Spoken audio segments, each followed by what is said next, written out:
합니다.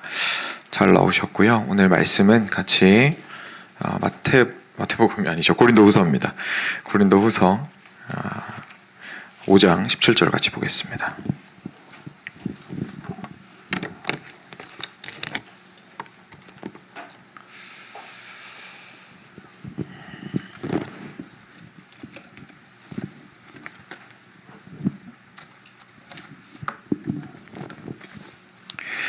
네, 같이 한 목소리로 읽겠습니다. 5장 17절입니다. 고린도후서 5장 17절 같이 읽겠습니다. 그런즉 누구든지 그리스도 안에 있으면 새로운 피조물이라 이전 것은 지나갔으니 보라 새 것이 되었도다. 저희 한 번 더 읽을까요? 그런즉 누구든지 그리스도 안에 있으면 새로운 피조물이라 이전 것은 지나갔으니 보라 새 것이 되었도다. 아멘. 네, 말 그대로 새해입니다. 2024년 좀 있으면 자동차가 날아다녀야 될 것 같은데 그럴 기미는 안 보이네요. 그죠? 본문은 오늘 새로움에 대해서 이야기하고 있습니다. 그리고 그리스도 안에 있으면 새로운 피조물이다. 그러니까 그냥 새로운 게 아니라 새롭게 된 피조물, 새롭게 창조된 자다라고 이야기를 하시고 있고요. 그리고 이전 것은 지나갔고 그러니까 보라 새 것이 되었도다라고 이제 사도 바울이 고린도 교회에게 이야기하고 있는 부분입니다. 새해기도 하고 그리고 우리 오늘 본문 말씀도 그렇고 새로움에 대해서 조금 생각을 해보고자 합니다. 그래서 이것을 시작으로 해서 내일부터는 이제 우리 올해 주제 말씀인 에베소서 1장 17절부터 시작해서 함께 말씀을 볼 텐데요. 오늘은 하나님 우리로 하나님을 알게 하소서라는 그것이 어디에 근거해야 되는지에 대해서 먼저 좀 생각을 해보고자 오늘 고린도후서 5장 17절을 같이 나누고자 합니다. 이제 새로운 새해가 맞이할 때마다 저희는 자연스럽게 사실 식상하긴 하지만 그래도 여전히 우리는 앞길을 알 수 없는 사람들이기 때문에 새로움에 대해서 생각을 하지 않을 수가 없습니다. 그리고 새로움은 사실 나이에 상관없이 정도의 차이는 좀 있을 수는 있겠지만 그리고 개인에 따라서 상관없이 그래도 우리를 나름 흥분하게 만드는 것들이죠. 이전에 없었던 것들이 새롭게 생긴다는 거 우리를 흥분시킵니다. 자동차 좋아하는 사람이나 아니면 이렇게 그런 테크놀로지 같은 거 좋아하는 사람은 신제품이 나오거나 새로운 차가 나오면 내가 그 차 살 것도 아닌데 괜히 흥분이 됩니다. 그렇죠? 그러니까 자기가 좋아하는 것들이나 관심이 있는 것들이 계속해서 발전해 나가고 뭔가 혁신이 이루어지고 새로운 게 등장을 하면 관심이 가게 되고 흥분을 하게 되는 것 같습니다. 그렇다 보니까 새해 역시 그런 마음 아무래도 좀 가지게 됩니다. 우리 인생 가운데에서 변했으면 하는 것들이 참 많이 있거든요. 지나가고 떨쳐 없어지고 그리고 씻겨지고 깨끗해지고 그리고 더 이상 고민하지 않아도 되고 싶은 문제들 되게 많거든요. 그렇다 보니까 그것들이 온전히 없어졌으면 좋겠다는 생각. 그래도 이 새로운 시작에서는 우리가 뭔가 좀 달라졌으면 좋겠다라는 생각에 새로움에 대해서 기대하게 되고 그리고 흥분하게 되고 그런 것 같습니다. 얼마 전에 제가 우연히 이제 연말 연시다 보니까 그런 거 관련해서 페이스북에 여러 가지 이제 글들이 올라왔는데 유명하신 목사님 한 분이 그렇게 이야기를 하시더라고요. 이제 새해 인사 좀 그만하자고. 자기 카톡 답장하기 너무 힘들다고. 새해가 어디 있냐. 그냥 어제고 오늘이지. 어제 진 태양 오늘 다시 뜨는 거 아니냐. 새삼스럽게 왜 그러냐. 이렇게 이야기하시는 분이 있었습니다. 원래 농담을 많이 하시는 분이세요. 그래서 농담으로 쓰신 걸 잘 알고 있어서 웃고 넘어갔는데 웃고 나서 생각해보니까 사실 맞는 말인 거죠. 그죠? 사실 맞는 말입니다. 그러니까 저희가 카운트다운을 하고 와 2024년입니다 라고 하면서 서로 박수치고 새해 복 많이 받으십시오 라고 하긴 하지만 생물학적으로 실제로 변한 건 없고 천문학적으로도 우주는 그냥 그대로 똑같이 돌아가고 있고 물리학 법칙이 갑자기 바뀐 것도 아니고 수학도 똑같고 인생의 법칙도 똑같고 어제 있었던 문제가 오늘 없어지는 것도 아니고 제가 성구영신 예배 때 잠깐 나눴던 것처럼 작년에 은혜가 필요했던 게 올해 필요 없는 것도 아닙니다. 작년에 문제가 올해까지도 계속해서 캐리언 되는 것들, 이어져 오는 것들 분명히 있거든요. 그렇게 생각을 하면 사실 새로운 게 없을지도 모르겠습니다. 그런데도 앞서 우리가 좀 생각해봤던 것처럼 새로움에 대해서 우리가 흥분하게 되고 소망을 가지게 되고 그래도 이번에는 뭔가 좀 이라는 생각을 하게 되는 것은 결국 그만큼 우리의 절박함과 변했으면 하는 우리의 현실들을 많이 반영을 해주는 것 같습니다. 실제로 좀 냉정하게 생각을 해보면 우리가 이전 것은 오래되고 옛 것이고 지금 현재 이 어떤 특정 시점 이후로 요번에 그 연말 연시를 기준으로 본다면 2023년이 지나가고 2024년이 시작되는 그 지점 밤 12시 그 지점 이후는 이제 새로운 것이 되고 라고 생각을 하는 이유는 결국 우리가 인생 가운데서 살아가는 데 있어서 그게 필요하기 때문이죠. 작년과 올해 기준을 가지고 있어야 우리가 일들을 할 수가 있죠. 우리가 계속해서 그것들을 단기적으로 이렇게 시간을 끊지 않고 인생을 살아가기에는 너무 인생 전체가 우리에게는 길다 보니까 당연히 끊어서 살아야 하고, 그리고 그래야 주변 만물에 대한 이치에 대해서도 저희가 좀 파악을 하게 되고, 계절도 좀 이해를 할 수 있고, 하다못해 옷이라도 좀 챙겨 입을 수 있고, 그러니까 시간이라는 것이 우리에게는 그런 우리 자신의 편의를 위해서 사실은 만든 것이 될 겁니다. 그렇게 생각을 하고 나면 우리는 보통 새롭다라고 하면 시간이 흐르는 거에만 너무 집중을 하다 보니까 시간이 흐르고 나면 당연히 이게 좋아질 거라고 생각하는 경향이 좀 있습니다. 되게 자연스럽게 그렇게 생각을 하게 됩니다. 그래서 이 새롭다라는 것이 사실 두 개의 뜻이 이렇게 햄버거처럼 하나로 짜부돼서 하나가 된 거예요. 왜냐하면 새롭다라는 건 시간이 흘러서 새로워졌다는 뜻도 있지만 실제로 그 안에 있는 우리 사람을 예로 들자면 사람이 새로워졌다든지, 아니면 방금 말씀드렸던 자동차를 예로 들자면 자동차가 시간이 지나서 새로운 버전이 나와서 새로워졌다든지, 아니면 회사에 새로운 CEO가 와서 그 회사가 새롭게 되었다든지 하는 식으로 그냥 시간이 흘러가는 것만 얘기하는 게 아니라 그게 실제로 바뀌었다라는 걸 의미하거든요. 근데 그 두 개를 같이 뭉쳐서 얘기하는 거예요. 근데 꼭 그렇지는 않은 거죠, 세상이. 그렇죠? 왜냐하면 시간이 흘러간다고 해서 과연 우리가 발전하고 있느냐라는 질문을 우리가 해볼 필요가 있습니다.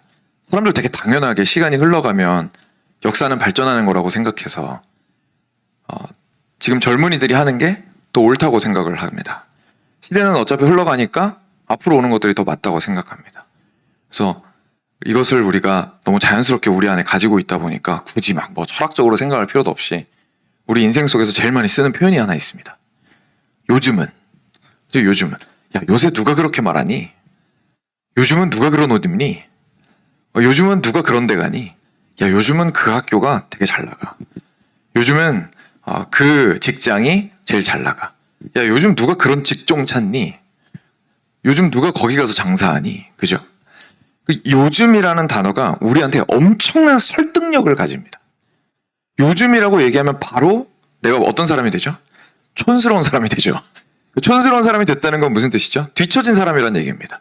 새로운 사람이 아니라 옛 사람이 됐다는 거죠. 근데 그 자체가 그렇게 큰 문제가 있나요? 아니죠. 옛 사람이면 안 되고 새 사람이면 무조건 좋은 겁니까? 그런 거 아니잖아요. 그러니까 새롭다, 옛되다 자체는 그 자체에 좋다, 나쁘다의 의미가 전혀 없거든요. 그냥 시간이 지났다는 거지. 근데 우리는 그거에 괜히 기분 상합니다. 왜냐하면 안 좋은 것 같거든요. 요즘을 벗어난 사람은 되게 안 좋은 것 같거든요. 그러니까 옛날은 안 좋은 거고 요즘은 좋은 거라는, 앞으로 시간이 지나가면 자연스럽게 우리는 발전할 거라는 생각이 우리도 모르게 우리 안에 있습니다. 그러다 보니까 새로운 것 하면 무조건 좋은 것, 바로 이렇게 연결이 되는 거죠. 새로운 것 하면 좋은 것. 근데 우리가 인생에서 경험을 하면 그런 게 아니라는 것을 우리가 알게 됩니다. 실제로 시간이 흐르는 것보다 더 중요한 게 있죠. 뭐냐면 그 흐르는 시간 안에서 살아가고 있는 우리가 과연 어떻게 변화했느냐가 훨씬 더 중요합니다. 앞서 말씀드렸던 회사를 예로 들자면, 회사가 만약에 CEO가 바뀌었어요. 근데 CEO가 바뀌는데 예를 들어서 그 한 2년 동안의 기간 동안에 굉장히 회사가 어려운 시간을 지나서 CEO가 또 바뀌었습니다. 굉장히 회사가 새로워졌습니다. 그 2년의 시간이랑 그 전에 앞에 있었던 CEO가 한창 잘 나갈 때 2년 동안 했던 시간이랑 그 시간이 2년이 흘렀다는 사실은 똑같습니다. 근데 그 안에 회사 안에서 겪은 변화는 어마어마하게 다르죠. 그냥 옛날에는 그냥 원래 가지고 있었던 방식대로 그 회사가 운영이 됐을 겁니다. 근데 지금 이 2년 사이에 회사가 급변했던 것은 회사를 엄청나게 뒤흔들기에 충분했고 많은 사람이 레이오프되고 많은 사람이 새롭게 하이어되고 하는 아주 복잡한 상황들이 벌어지는 2년이었죠. 다르죠. 이 2년은 다른 의미를 가지고 있습니다. 그리고 진짜 중요한 건 그 안에서 일어났던 일들인 거죠. 우리가 10개월이라는 인생의 시간을 가지고 생각을 해볼까요? 우리한테 10개월은 사실 어떻게 보면 큰 의미가 없을 수도 있습니다. 10개월은 그냥 우리가 예를 들어서 이 땅 가운데서 그냥 살아갈 때에 크게 만약에 직장이 없이 만약에 구직 생활을 10개월을 했어요. 이 사람한테 그 10개월은 그냥 계속 알바하고 이제 생계를 꾸려나가다가 계속해서 그 10개월을 열심히 구직하는, 그래서 레주메 보내고, 그쵸? 애플리케이션 보내는 데에 시간을 쓴, 어제도 오늘도 내일도 사실 비슷한 그런 10개월이 될 겁니다. 근데 그 10개월이 얼마나 놀라운 일을 해내는지 우리가 알고 있습니다. 정자와 난자가 만나서 새로운 생명이 탄생하기까지 10개월이 걸립니다. 없는 것이 새롭게 만들어진 다음에 그것이 밖으로 완전한 인간의 형체가 만들어져서 밖으로 나와서 새로운 인생이 이 땅 가운데 추가가 되는 거예요. 이게 어마어마한 사건이잖아요. 그리고 이 아이의 인생이 좋은 영향이든 나쁜 영향이든 주변으로 뻗어나갈 영향력을 생각한다면 이건 엄청난 변화가 온 우주에 생긴 겁니다. 사실은 새로운 생명이 등장했다는 것은 너무 그 영향력이 미미한 것 같아서 별로 중요하다고 생각을 못할 뿐이지, 사실은 이 땅 가운데 영향을 주는 한 생명체가 탄생했다는 것은 엄청난 사건이죠. 우주적인 사건이죠. 그것이 10개월 동안에 일어납니다. 20개월과 그 10개월의 의미가 참 많이 다른 것 같습니다. 그렇죠? 그냥 어떤 사람에게 이 10개월은 어제도 오늘도 내일도 똑같을 수 있는 10개월이지만 어떤 사람에게 이 10개월은 없었다가 생기는 시간인 것이고 어마어마한 의미의 사건이 되는 10개월이 되는 것이죠. 그래서 우리 깨닫게 됩니다. 사실 시간이 지난다고 해결되는 건 아무것도 없습니다. 시간이 그냥 흘러가는 대로 내버려 둔다고 해서 그냥 괜찮아지는 건 없습니다. 그 안에서 우리가 어떻게 변화되느냐가 우리를 새로운 자냐 새롭지 않은 자냐라는 것을 정의하게 된다라는 사실을 우리가 깨닫게 됩니다. 사랑하는 여러분, 우리가 지난 한 해 그리고 올해 우리는 계속 지나가는 시간 속에서 살아가고 있습니다. 네, 한번 좀 돌이켜 보았으면 좋겠습니다. 과연 나는 얼마나 변했는가? 얼마나 변했는가? 그러니까 실제로 시간이 지남에 따라서 그 새롭게 되는 것이 좋은 것이라는 뜻을 가지려면 시간이 지남에 따라서 우리가 어떻게 돼야 될까요? 성장해야겠죠. 시간이 지남에 따라서 성장이라는 변화를 만들어내지 않는다면 그 시간은 그냥 지나간 것에 불과할 겁니다. 그리고 시간이 지나면서 어쩌면 성장하지 못하고 더 떨어졌을 수도 있습니다. 충분히 그것이 가능한 것이죠. 왜냐하면 성장을 하기 위해서는 굉장한 노력과 에너지와 인텐션이 필요하거든요. 왜냐하면 가만히 있으면 우리는 밑으로 떨어지는 사람들이거든요. 우리가 시간이 지나간다는 것은 사실 위로 올라간다기보다 우리 트레드밀처럼 뒤로 시간이 흘러서 빠져나간다라는 느낌이 사실은 더 많죠. 가만히 그 위에 서 있으면 그냥 트레드밀이랑 계속 뒤로 흘러가고 있기 때문에 뒤로 따라서 흘러가다가 자빠지는 것이 사실은 시간의 흐름인 것이지, 가만히 있으면 앞으로 가는 공항에 있는 무빙워크랑은 좀 다른 것 같습니다. 인생의 시간은. 그래서 우리가 내가 이 시간, 흐르는 시간 가운데서 과연 상승 곡선을 그리고 있는가에 대한 그 생각을 하지 못한다면 우리가 뒤처질 수밖에 없을 겁니다. 이런 생각을 우리가 안 하면서 사는 건 아닙니다. 그러니까 우리가 우리의 몸이 나이가 들어갈수록 어디에서 우리가 만족을 찾고 어디에서 우리가 삶의 의미를 찾게 되고 우리가 어떻게 그래도 나는 괜찮아라고 이야기하게 되냐면 결국은 주변의 그 시간의 흐름의 기법을 내가 하고 있느냐, 내가 나이는 들었지만 유행에 얼마나 민감하냐, 나이는 들었지만 얼마나 젊은이들이랑 대화가 잘 통하냐. 그렇죠? 물론 중요한 덕목입니다. 대화가 잘 되신다면 너무 좋으신 겁니다. 근데 일단 그것에서 우리가 삶의 의미와 내가 그래도 성장하고 있고 이 땅에서 뒤처지지 않고 살아가고 있다라는 만족감과 안도감을 누리면서 살아가게 되는 거죠. 우리 나름의 노력입니다. 그렇죠? 우리 나름의 노력입니다. 그런데 오늘 말씀을 보게 되면 새로움이라는 의미가 그게 사뭇 다르다라는 것을 깨닫게 되는 거죠. 오늘 말씀 잠깐 보시면 일단 뒷부분부터 보겠습니다. 17절 그 하반절에 보면 이전 것은 지나갔으니 보라 새 것이 되었도다 라고 말씀하십니다. 그죠? 옛날 거가 지나갔습니다. 새 것이 되었습니다. 라고 이야기하십니다. 그러니까 무슨 말이죠? 시간이 지난 걸 얘기하고 계십니다. 시간이 지나갔어요. 그래서 예전 것이 있고 새로 올 것이 있습니다. 그러니까 옛날 거 지나갔으니까 여러분 보십시오. 지금 이것이 새롭게 되었습니다. 라고 얘기하시는 것이죠. 그러면 시간이 지난 거에 대해서 결국 얘기하고 계신 걸까요? 부분을 보면 그게 아니라는 것을 우리가 알 수 있죠. 전반부를 같이 보겠습니다. 이렇게 말씀하십니다. 그런즉 누구든지 그리스도 안에 있으면 새로운 피조물이라. 자, 이렇게 말씀하시는 거죠. 시간이 지났다고 해서, 신앙생활한 기간이 오래되었다고 해서, 2023년이 지나고 2024년이 시작되었다고 해서, 그냥 그 일이 지나갔다고 해서 이제 너는 새로운 피조물이다 라고 말씀하지 않으시는 겁니다. 뭐라고 얘기하십니까? 그리스도 안에 있으면 새로운 피조물이다 라고 얘기하시는 겁니다. 우리가 새로운 피조물이 되었다는 것은 완전히 새롭게 창조되었다는 것을 의미합니다. 완전히 새롭게 창조된 그 놀라운 사건이 언제 일어난다고요? 그리스도 밖에 있었다가 그리스도 안으로 들어갈 때 일어난다는 이야기를 하고 있는 겁니다. 그러니까 아까 말씀드렸던 것처럼 시간이 흐르는 것이 우리를 새롭게 해주는 것이 아니라 우리가 어떤 상태에 있느냐가, 어디에 있느냐가, 내가 누구이냐가 새로우냐 아니냐를, 내 삶이 새로우냐 아니냐를 정의한다는 뜻입니다. 남들이 볼 때는 내 인생이 최고로 힙하고 제일 잘 나가고 유행의 가장 최선두에 있어도 내가 만약에 그리스도 바깥에 있다면 세상 사람들은 모두 우리를 보고 새롭다, 그래서 좋다라고 말하겠지만 우리 하나님께서는 말씀하실 것입니다. 그리스도 바깥에 있다면 너는 여전히 옛 세상에서 살아가고 있는 존재이다라고 말씀하실 겁니다. 그런데 반대로 우리가 이 땅 가운데서는 기법을 못해요. 영 느려요. 저희 많이들 그렇잖아요. 그렇죠? 영 느려요. 세상에서 막 빨리빨리 진행되는 게 막 적응도 안 되고 이제는. 그리고 그것들을 수용하기도 쉽지가 않습니다.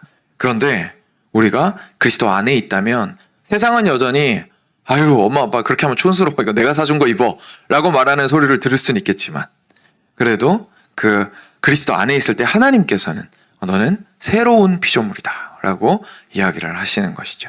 그럼 결국 우리한테 중요한 건 뭐냐면 뭐가 진짜 중요하냐 라는 거를 볼 수 있는 눈과 그것을 받아들이고 수용할 수 있는 마음과 그리고 실제로 우리의 삶을 거기에 던질 수 있는 의지가 필요하게 되는 겁니다. 실제로 우리의 눈이 정말로 이 세상이 흘러가는 시간에 내가 킵업하는 게 중요한 건지 그거 따라가는 게 중요한 건지 진짜 이 길을 따라가면 마지막이 그 나야가라 폭포처럼 아름다운 이렇게 물이 진행이 되다가 갑자기 하고 뚝 하고 떨어지는 낭떠러지가 있는 것인지 폭포가 있는 것인지 아니면 이 강이 거슬러 올라갔더니 하늘의 보좌로부터 흘러나오는 그 강을 사실은 거슬러 올라가고 있었던 것인지 이 강물을 거슬러 올라가는 그곳에 하나님이 있었던 것인지를 볼 수 있는 눈이 우리에게 필요하다는 거죠. 그래서 세상에 볼 때는 역류해서 올라가는 것처럼 보여도 우리는 하늘 보좌에서 흘러나오는 그 생명수 강을 거슬러 올라가고 있는 것일 수도 있는 것이고 반대로 세상에서는 아주 삐까번쩍한 유람선을 타고 여행을 하고 있지만 사실 이 길 끝에는 나야가라 폭포처럼 어마어마한 그 누구도 피할 수 없는 물살과 크기와 사이즈의 낭떠러지가 우리를 기다리고 있을 수도 있다는 것이죠. 그것을 볼 수 있는 눈이 있어야만 참된 새로움이 무엇이냐에 대해서 우리가 완전히 패러다임을 바꿀 수가 있습니다. 무엇이 새롭고 무엇이 옛 것이냐에 대한 패러다임을 바꾸지 않는다면 우리의 인생은 결국 모든 사람이 좋다고 이야기하는 그 새로움을 쫓아가기에 바쁠 겁니다. 그리고 그것에 의해서 분주한 우리의 마음은 결코 안식할 수 없습니다. 왜냐하면 계속해서 그 새로움은 바뀔 것이기 때문입니다. 아이폰이 나온 지 벌써 15년이 됐습니다. 1부터 15까지 지금 나왔습니다. 1을 가졌던 사람은 2를 사야 되고 2를 가졌던 사람은 3를 사야 되고 그게 15까지 왔습니다. 그렇죠? 우리가 가지고 있는 모든 것들이 다 그렇습니다. 이 땅의 새로운 곳에 우리의 눈을 맞추게 되면 계속 킵업하지 않으면 그것이 끝에 어디에 가는지에 상관없이 우리는 계속 이 땅 가운데서 킵업하지 않으면 죽을 것 같이 느껴집니다. 지금 이 순간에서는. 하지만 그 끝이 어떻게 되는지를 볼 수 있는 눈은 그 불안한 가운데서 가질 수 없게 됩니다. 하지만 반대로 이 땅 가운데에서의 새로움이 아니라 내가 실제로 변했느냐 그것이 중요하다는 사실을 깊이 있게 깨닫게 된다면 온 세상과 다르게 가고 있을지라도 내가 킵업을 못하고 있을지라도 나는 새로운 피조물로서의 삶을 살아갈 수 있게 되는 것이죠. 그리고 이것이 두 번째로 저희가 생각을 해봐야 될 것은 그리스도 바깥에 있느냐 그리스도 안에 있느냐가 이 새로움을 결정한다라는 바로 그 사실입니다. 이 자체가 주는 것이 정말 엄청난 의미가 있죠. 왜냐하면 이걸 다양하게 설명을 할 수가 있습니다. 우리 이렇게 얘기할 수 있거든요. 믿음을 가지고 신앙생활 시작하기 전이랑 이제 믿음을 가지고 신앙생활 시작한 이후에 저의 인생이 달라졌습니다. 저는 많은 변화를 겪었습니다. 예전에 저는 주일날 맨날 친구들이랑 놀러 다니고 아니면 한 1시까지 늦잠 자고 일어나서 늦지막히 일어나가지고 마실 나갔다가 친구들이랑 카페에서 커피 한잔 마시고 집에 돌아와서 넷플릭스 한 3시간 보다가 잤습니다.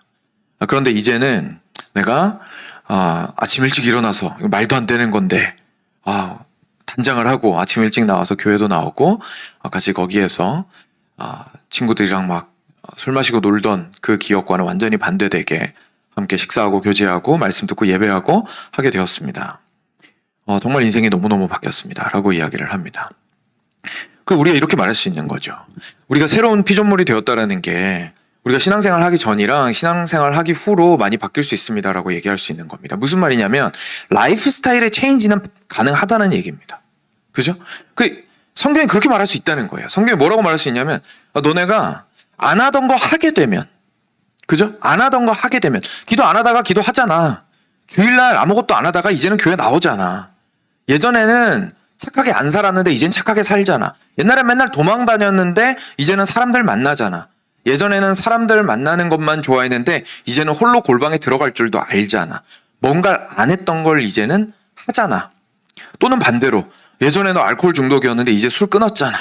예전에 너는 담배에서 헤어나올 수가 없었는데 이제 담배 끊었잖아. 예전에는 이렇게 많이 뭔가를 했었는데 이제는 안 하잖아. 라고 하면서 행동이 바뀌었잖아. 그러니까 너는 새로운 피조물이야. 라고 말씀하실 수도 있었을 겁니다. 근데 오늘 말씀이 전혀 그렇게 얘기하시고 있지 않은 거예요.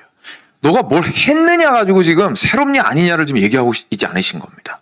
뭐라고 얘기하시냐면 그리스도 안에 있느냐 그리스도 밖에 있느냐 가지고 옛사람이냐 새사람이냐라는 것을 이야기하고 계신 것이죠. 그리고 결국 우리한테 중요한 것은 우리가 누구랑 붙어 있느냐입니다. 누구와 함께 하느냐입니다. 우리가 너무 우리의 인생이 앞서 말한 것처럼 뒤처지는 것 같아도 또는 지금 말한 것처럼 아무리 하려고 해도 옆에서 그냥 성공 가도를 달리는 것 같은 신앙적으로 쭉쭉쭉쭉 뻗어나가는 것 같은 옆에 저 사람에 비해서 내가 아무리 노력을 해도 도저히 따라갈 수가 없어요. 저 사람이랑 비교를 하면. 저 사람은 하나님과 깊이 있게 만나는 것 같고 그분만으로 만족하는 것 같고 이 사람은 주일날 예배 나오는 것도 너무너무 어렵지 않은 것 같고 그냥 뭐 별 생각 없이 일어나가지고 예배 나와서 거기서 은혜 받고 가는 것 같고 나한테는 주일날 예배 나오는 것 자체가 너무 힘든 거예요. 어떤 사람은 옆에서 11조 내는 건 10의 1조가 뭐예요? 이분은 막 10의 2조도 해요. 그런데도 그거에 대해서 굉장히 기뻐하고 막 감사하고 막 간증도 합니다. 근데 자기는 막 10에 0.5 하기도 너무너무 힘들어요. 그죠? 옆에 보면서 이 마음이 너무 안 좋은 거예요. 그러면서 그 과정 가운데에서 어떻게 해야 할지를 잘 모르는 겁니다. 그러니까 자꾸 내가 무슨 생각이 드냐면 내가 그리스도 바깥에 있다라는 생각이 들거나 아니면 내가 아직 덜 새로워졌다라는 생각을 하게 되거나 내가 이거 이렇게 해도 되나? 라는 생각이 들거나 여러 가지 생각들이 있는 거죠. 물론 그 잘하는 게 더 좋을 겁니다. 계속 그쪽 방향으로 나아가야 되는 거는 맞을 거기 때문에 그 방향으로 나아가고 있다는 건 참 중요할 겁니다. 그런데 오늘 하나님께서 말씀하시는 거죠. 아니 앞으로 나아가는 건 맞는데 그거 가지고 내가 너를 보고 새로운 피조물이냐 아니냐를 판단할 게 아니다. 새로운 피조물이냐 아니냐를 판단하는 것은 결국 네가 지금 현 상태가 어떠든지 상관없이 기법을 지금 하고 있든지 말든지 상관없이 그리스도 안에 있느냐 그리스도 밖에 있느냐 딱 그거 하나 가지고 새로운 피조물이냐 아니냐가 판가름 난다 라고 우리한테 말씀하시는 겁니다. 그리고 그것이 바로 우리가 그리스도를 믿는다라는 것의 의미입니다.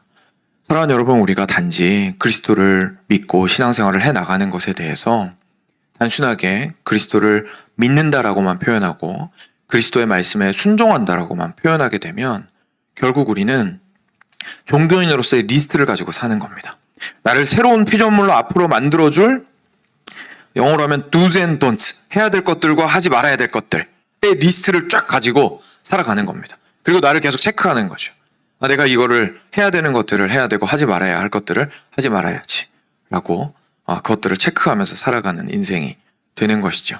그런데 이것이 믿음이나 순종이라는 말이 너무 중요하지만 이것을 더 큰 그림에서 우리가 보게 되면, 그래서 결국 왜 믿는데? 라고 질문하면, 그래서 결국 왜 순종하는데? 라고 질문하면 내가 그리스도 안에 있기 때문이야 라고 대답할 수 있어야 된다는 이야기입니다. 그래야만이 비로소 우리가 참된 믿음을 가지고 붙들고 흔들리지 않고 나아갈 수가 있습니다. 아니, 우리가 신앙생활을 하는데 맨날 불안해하면서 신앙생활을 할 수는 없잖아요. 그죠? 자꾸만 이게 외나무 다리를 걷는 것처럼, 아니 이게 세상에서 너무 불안해서 신앙을 붙든 게 맨 처음 시작이었지 않습니까? 우리 대부분. 그런데 그렇게 해서 들어와서 또 다른 불안이 막 자꾸 시작이 되는 거예요. 근데 그 불안이 생각보다 너무너무 근원적이에요. 내가 이 구원을 잃으면 어떡하나? 내가 여기에서 이 막 흔들거리는 외나무 다리에서 내가 또 떨어지면 어떡하나? 그 불안감에서 제가 살아갈 수가 없는 겁니다. 그렇죠?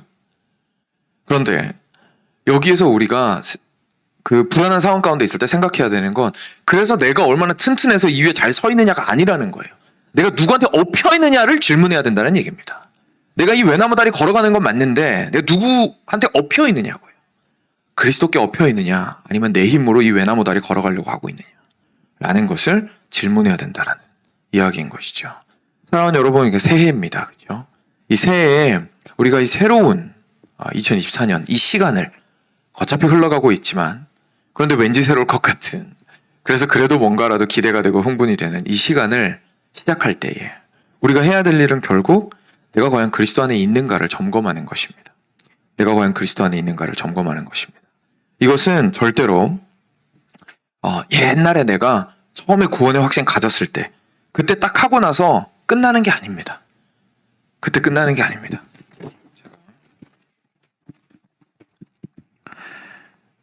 고린도후서 13장 5절 제가 읽어드리겠습니다. 너희는 믿음 안에 있는가? 너희 자신을 시험하고 너희 자신을 확증하라. 너희는 믿음 안에 있는지 너희 자신을 시험하고 너희 자신을 확증하라. 지금 고린도 교회 성도들한테 하는 말입니다. 다시 말해서 무슨 말이냐면, 그리스도가 너희 안에 있고 너희가 그리스도 안에 있는 것을 지속적으로 확인하라 라고 이야기하는 겁니다. 뭐 하면요? 불안하면 내가 얼마나 튼튼한지를 보라는 게 아니고 내가 어디 있는지를 확인하라는 겁니다. 그게 우리가 그리스도인으로서 해야 될 일인 거죠. 그래서 이렇게 이어집니다. 그 말씀이, 자기 자신을 확증하라. 예수 그리스도께서 너희 안에 계신 줄을 너희가 스스로 알지 못하느냐? 그렇지 않으면 너희는 버림받은 자니라. 그 무슨 말이죠? 너희가 연약해서 흔들리면 버림받은 자라고 말하지 않습니다. 어떻게 하면 버림받은 자라고요? 예수님한테 엎여있지 않으면 버림받은 자라고 이야기하고 있는 겁니다. 그러니까 지금 흔들릴 수는 있어도 누구한테 엎여있는지를 자꾸 물어보라는 얘기죠. 그리고 거기에서 내가 그리스도 안에 있다는 사실을 발견하게 되면 온 세상에서 제일 맨 꽁지에 있는 것 같은 내 인생이어도 내 인생은 확실한 인생이 되는 것이고, 참으로 그 안에서 안정감을 누릴 수 있게 되는 것이죠. 그랬을 때에서만 비로소 오는 2024년의 새로움이 참된 의미로서의 새로움이 될 수 있을 겁니다. 딱 한 가지, 그래서 우리 어떻게 그렇게 할 수 있을까요? 라고 우리한테 좀 질문을 해보았으면 좋겠습니다. 우리 어떻게 그리스도 안에 있음을 확증하고 어떻게 내가 그리스도 안에 있다는 사실을 알 수 있을까요? 한 군데만 찾아보고 같이 이 부분을 생각해 보도록 하겠습니다. 요한복음 15장입니다. 요한복음 15장 7절인데요. 제가 읽어드리겠습니다. 너희가 내 안에 거하고 내 말이 너희 안에 거하면 무엇이든지 원하는 대로 구하라. 그리하면 이루리라. 다시 읽어드릴게요. 예수님 말씀입니다. 너희가 내 안에 거하고 그리고 내 말이 너희 안에 거하면 이라고 표현하고 계십니다. 예수님께서 이 땅 가운데 오셨을 때 하나님의 말씀으로 오셨습니다. 그리고 이 예수님께서는 당신의 모든 사역을 하나님의 말씀으로써 행하셨던 것입니다. 결국 우리가 하나님께로 가려면 해야 되는 것은 그리스도 안에 있는 것인데 말씀인 그리스도 안에 있는 것입니다. 그런 현재를 살아가는 우리들에게 가장 중요한 것은 결국 말씀 안에 우리가 거하는 것입니다. 사랑하는 여러분, 말씀은 진짜 놀라운 생명입니다. 사실은 생명체와 같습니다. 왜냐하면 이 말씀을 하신 분이 아직 살아계시기 때문에 그렇습니다. 그리고 이 말씀은 우리보다 큽니다. 여러분, 대부분의 경우에요, 사람이 자기가 읽는 것과 연구하는 것보다 더 큽니다. 여러 학문이 있습니다. 그렇죠? 여러 학문이 있습니다. 곤충학자는 곤충을 연구합니다. 그 안에서 너무너무 신기한 것들을 많이 발견합니다.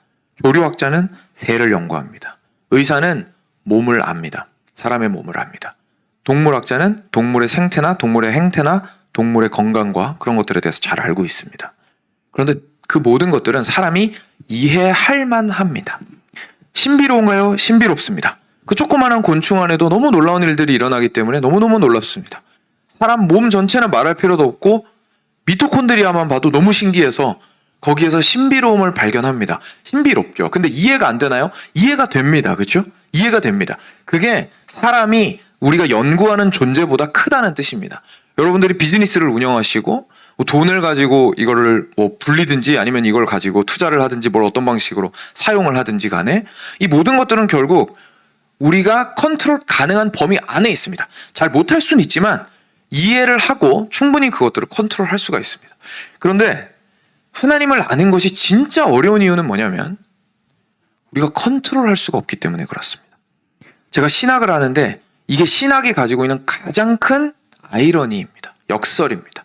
그리고 우리 모두는 하나님을 알아가고자 하는데 하나님을 알고자 할 때 가장 어려운 점이고 최고의 역설입니다.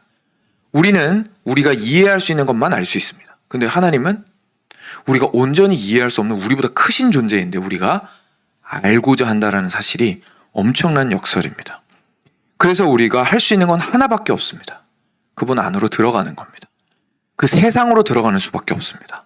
그래서 사랑하는 여러분, 만약에 말씀을 읽을 때요, 이거 조금 프랙티컬한 건데 말씀을 읽을 때 말씀 안에서 내가 오늘 뭘 순종할까 뭘 순종하지 않을까에만 초점을 맞추고 계시면 성경을 너무 작게 보시는 겁니다.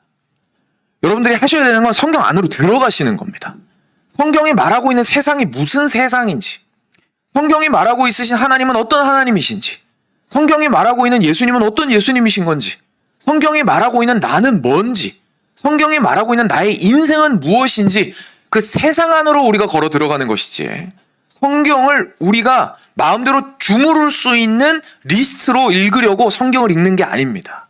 그렇기 때문에 성경을 저같이 오랫동안 공부한 사람도 매일 읽어야 되는 거예요. 매일 들어가야 되는 거죠. 매일 그 안에서 주님께서 말씀하시는 그 세계가 어떤 세계인지 경험하고 그 안에서 그 세계를 우리가 흡수하고자 해야 하는 겁니다. 우리가 성경을 읽는다는 것은 이걸 내가 다 알아서 내가 잘 쓸 수 있는 툴로 가지게 된다라고 생각하는 것은 굉장한 교만입니다. 우리가 하는 것은 그 세계로 걸어 들어가는 겁니다. 그래서 이 성경이 나를 읽도록 하는 것이지 내가 성경을 읽는 것이 아닌 것이죠. 물론 실질적으로는 읽습니다. 실질적으로는 읽고 이해하고 고민하고 묵상하고 질문하고 대답을 찾는 우리의 이성적인 과정이 반드시 필요합니다. 너무너무 중요합니다. 근데 결과적으로 우리가 무엇을 원해서 그렇게 하냐면 이 세계로 걸어 들어가기 위해서 내가 똑바로 뭘 어떻게 해야 도덕적으로 올바른 사람이 될까를 찾으려고 성경을 뒤적거리는 게 아니고 이 성경 안으로 걸어 들어가 그 세계 안에서 나를 보기 위하여서 우리가 이 성경 안으로 걸어 들어가는 것입니다. 그 안에서 우리는 그리스도를 발견하게 됩니다. 그리고 그랬을 때 비로소 우리는 그리스도 안에 있게 됩니다. 그리고 그리스도가 우리 안에 있게 됩니다. 그제서야 비로소 우리는 우리보다 큰 예수님을 만나게 됩니다. 그리고 우리보다 큰 예수님이 있어야 세상을 거슬러 가는 게 두렵지 않습니다. 예수님이 우리보다 작으면 우리는 언제나 불안합니다. 왜냐하면 내가 업히기에 너무 연약해 보이는 예수님이 있기 때문에 그렇습니다. 예수님이 막 비실비실대고 있는데 내가 거기 업히면 예수님도 넘어질 것 같거든요. 차라리 내가 힘내서 걷는 게 나을 것 같거든요. 예수님 저한테 업히세요라고 말하고 싶거든요. 아니죠. 잘못 본 거죠. 내가 내 믿음이 강해서 예수님을 업고 이 강을 이 외나무 다리를 건너는 게 아닙니다. 우리가 이 외나무 다리를 건너는 것은 나보다 크신 주님에게 업혀서 건너는 것임을 우리가 기억하기 원합니다. 그것이 우리를 참으로 새로운 땅으로 인도하는 것입니다. 함께 기도하겠습니다. 시간 함께 기도할 때에 저희가 먼저 들으신 말씀 좀 기억하시면서 함께 기도하셨으면 좋겠는데요. 제가 기도 제목을 조금 드리겠습니다. 먼저 첫 번째로 저희가 함께 기도할 때에는 하나님, 그리스도 안에 있는 것이 무엇인지 저희로 알게 하여 주십시오. 그리스도 밖에 있는 것이 확실하다면 눈을 열어서 안으로 들어오게 하여 주십시오. 여러분, 제가 다시 한번 말씀드리지만 자신이 그리스도 밖에 있다는 것을 확인하는 건 중요합니다. 부끄럽고 무섭을 수 있겠지만 이걸 확인하지 않으면 안으로 들어올 수가 없습니다. 그래서 내가 과연 그리스도 밖에 있는가 안에 있는가를 물어볼 때에 그리스도 밖에 있는 것이 확실하다면 눈을 열어 그리고 마음을 열어 그리스도 안으로 들어오도록 하여 주시옵소서. 그리고 그리스도 안에 있으나 내가 안에 있다는 사실을 알지 못하고 항상 휘청거리고 있다면 주님,